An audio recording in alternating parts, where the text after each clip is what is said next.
So, meron tayo dito ang ganito. Ready to make na siya. So, ang gagawin natin ay atin lang siyang sinunod ko lang yung instruction na gagawin.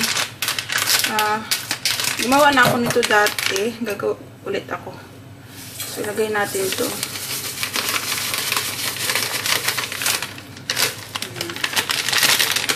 Kalagay tayo ng tubig.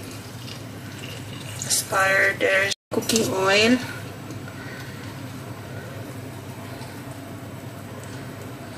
Ayan. Tapos, 3 egg.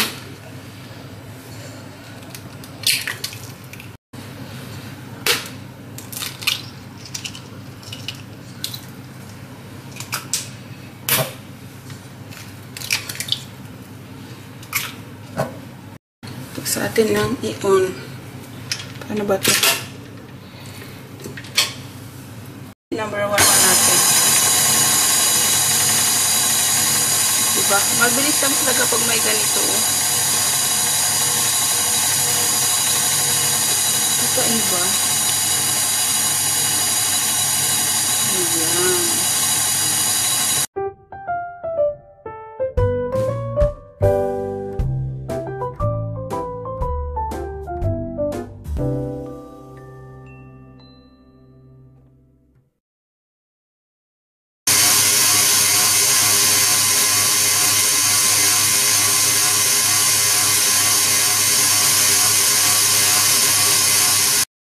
Pwede natin siyang iangat. Ayan. Inangat ko muna siya para tumulo siya dyan.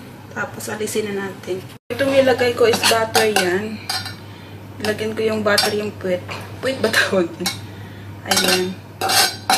Para ano siya mamaya. Tapos pinainit ko rin yung oven. Ayan.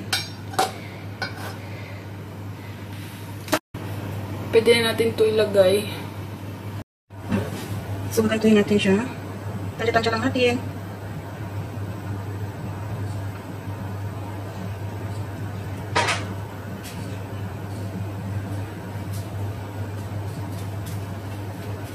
Masuk bang? Recording na. Recording.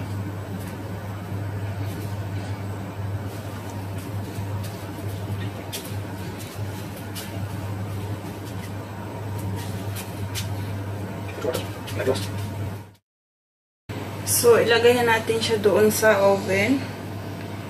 Salang na natin.